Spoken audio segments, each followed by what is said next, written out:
Thank you, Governor. That's terrific. Gave you lots of ideas to think about.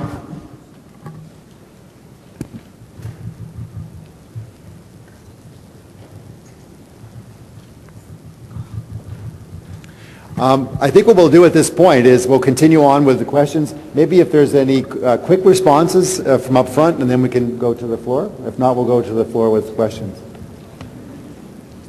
I'll just briefly comment. I totally agree with Governor Rendell said about the fact that global competitiveness at one point in history was based on the development of our natural resources and the investment in that knowledge and technological abilities.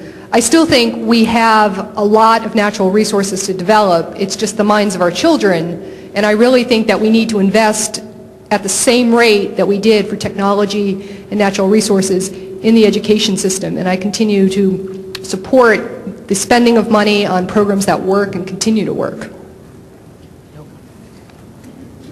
Okay, well, why don't we, well, actually, I think you were here. Over here? All right. Yeah, I think that what was interesting in the governor's talk is that really you're preaching to the choir when you tell a bunch of science teachers that we need to do a good job teaching science. That's what we want to do. That's why we're here. That's why we're in the field. But what the governor came back to over and over was money. I teach for the Chicago Public School District, where they announced last week that they're going to cut potentially $700 million from the budget and increase class size from 30 to 37 students. So what I want to know is, what can we as teachers, but what can you as people of influence do to affect the attitude of those who make these decisions, who say, it's okay to give 37 students to a teacher, she or he can do her job, when in fact that's absolutely not at all possible. It's impossible to meet the goals of innovation that we've talked about, and that's happening disproportionately to students of color and students at low socioeconomic status. And so what can we all do who want to do the job but are stymied by a system that's telling us essentially that we can't?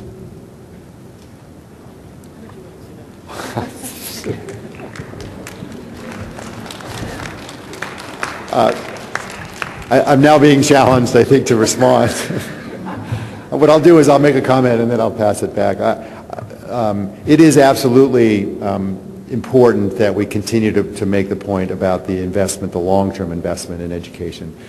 Something that I've been saying since my short term at NSTA is that this is a particular time, I think, in our country's history where there is a lot of interest from, I think, the government side, the industry side, the foundation side in STEM and science education.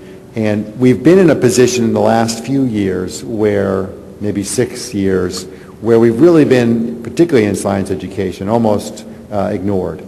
And so the kinds of cuts that you're talking about seem more reasonable in that context. We're at a place where if we let that happen to us, we're losing this opportunity. And so what I've been saying to teachers and others as I go around the country is to say, this is a time for you to be engaged. This is not the time to wait and have things happen to you. NSTA will certainly be helpful. We can't do everything, but it's really your responsibility. And the other thing I say, and this is more perhaps rhetoric, but I think it makes the point, is that, and you highlighted it perfectly in your example, teachers don't take a recession break. We can't just stop. We have students that continue to come to class or to school, and in many cases what happens is the cuts are made so that you have more students. So the support is even greater, or the need for the support is even greater. So we would be happy to hear from you. We are active. That is part of what NSTA does, is get involved in the politics. Some others here maybe not so directly, but we do try to listen. So I'll turn it back to the panelists if you have any comments there, but I do appreciate your question. And I think it's a really good question. So from our company perspective, we invest about $100 million in K-12 education worldwide. And so we fund things for those reasons, because the system is not funding them enough, but we don't have enough money, we realize, to fund the whole system. We're also make it very clear in where we have facilities, which is in 6 states, and also at the federal level, in terms of why this is important and why it needs the level of funding that it needs, all the way from standards to federal programs to increase the number of math and science teachers, the noise scholarships, all those things we advocate for. Coming from Arizona and seeing the firsthand experience, at the end of the day, it really is the local school district, and it is also the state government that really where the decisions are made. And as Francis said, I think the mobilization of you guys, of the teachers, of the community around this issue is key, right? The corporate folks can push so hard up to a certain point, but the influence that I think you have a lot more influence and a lot more of a microphone, I think, and a lot more of a voice than maybe you think you'd have, because it's pretty powerful to watch that from an outsider perspective in terms of the teachers and the community, standing in front of their school board asking for what they want and what they need. It's an issue I've been thinking a lot about, because what happens, whether it's a federal agency, private foundations, other kinds of entities, there's often a great deal more enthusiasm for doing new things than trying to address some of the perennial issues and some of the issues that have come to the fore, especially in the economic downturn that we're experiencing. And there, I've been wondering, can't we mobilize not just your communities, but ours much more effectively to ask, how do we address the fact that as we're trying to bring more people in, we're losing people just because there are not the resources in districts, in states, to enable people to remain. I was looking at that especially as we were trying to develop plans for 2010, for 2011, where we are in federal budgeting, saying, what are we really seeing in school systems now? And what we're seeing are significant kinds of losses. And what would be the implications if we thought about matters quite differently? So I haven't worked this through, but I'm very interested in how we should take some responsibility to ask, how do we make the kinds of investments that, in fact, the stimulus package did, and that did have effects, especially we've got the information from some of the universities and colleges that were able to retain people because that funding was there. We know that it's made a difference, too, for public school systems. So if we think of crises that we're facing, how do we think of addressing those crises, not through an innovative set of brand new ideas, but if we don't try to address these kinds of problems, we're really going to continue to lose ground. So I'm very pleased that you've raised it. Don't have the answer, but I think it's because there's a series of answers that will have to be undertaken by all of us who care very deeply about the education that takes place in the U.S.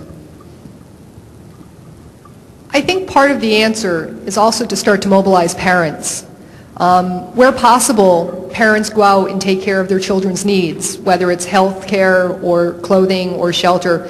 And we know that there are challenges across this country in different areas and poorer areas that always doesn't happen. But the child's education is a need for that child for the future. And I think if we start to also get parents involved and other stakeholders besides corporate and governmental businesses, I think it might be a little bit more of an awareness factor for the administration. Sometimes you hear the statement, the squeaky wheel gets the grease. Well, if there's enough squeaky wheels saying, my child needs this for the future, that might at least start to bring the awareness issue to them. Thank you. I'll just come back to one other, two examples to be more specific. There is currently a new blueprint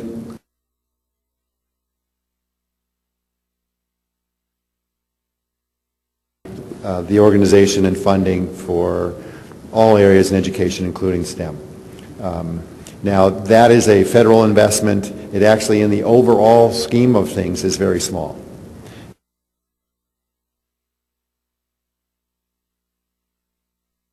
But the actual dollar amount is much smaller. And so it goes back to this idea of what are your resources in your states, what are the other organizations that you may have locally. And I know that some of you have difficulty connecting to those, there are ways to begin to do that, and not to talk about NSTA too much, but we do try to help both at the national and the state levels. And so it is of great concern. The economy has not helped. Also, our educational system structure, the way it's funded, doesn't help. But it is a difficult challenge. So anyway, I'm going to turn to the next question.